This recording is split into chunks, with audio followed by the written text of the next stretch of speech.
dito tayo sa Gamo, Barangay Katbyani. Itong karsadang to bagong gawa, pati yung mga kanal bagong gawa, kabilaan, pero mas lalong bina. Bagong gawang karsada, bagong gawang kanal, pero mas binaha. Thank you po. So dito napagda tayo. Okay lang po, ma'am. Ang bigat pa naman ito hindi makapasok si kuya eh. Kaya mo ba? Sana pinasan mo na lang siya. Nakakambog pa naman, bullshit. Ayan. Buhay natin ito. Nakakasap yung trabaho natin eh. Yung paggawa mo na ito. Mas lalo tayong binaha. Ayun ang sabi ko dito eh. Sa driver, dati hindi kami ganyan. Dati nga po, hindi ganito. Malakas na ulan, kaya kami binabaha. Pero pag ganito Ngayon, ambon lang po ng tubig. Ayun, sabi ni mother. Ayun, nagre-reklamo si mother.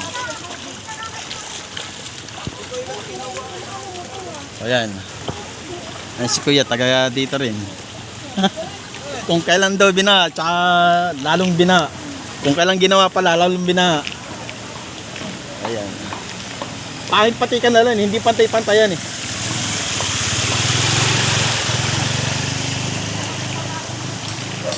Ayan. Ambong pa lang to.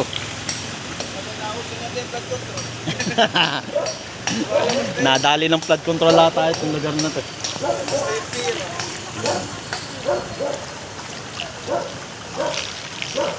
Sabi ko, kung tutulog-tulog po, sana yan.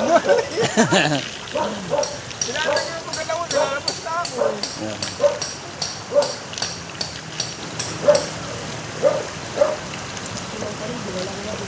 Hindi na ba kaya ng creek, kaya lumalabas na dito sa ano eh.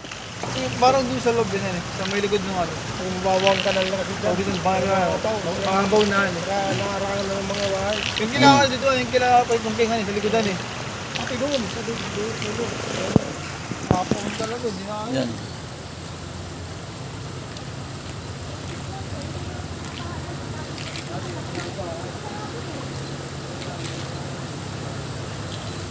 Baha, nadali ng flood control. Iwi.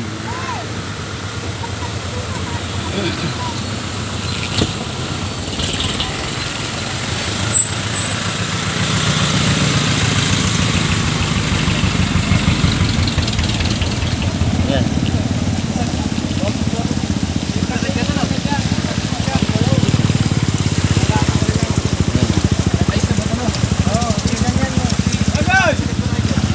Totoy. Ah, Jagon.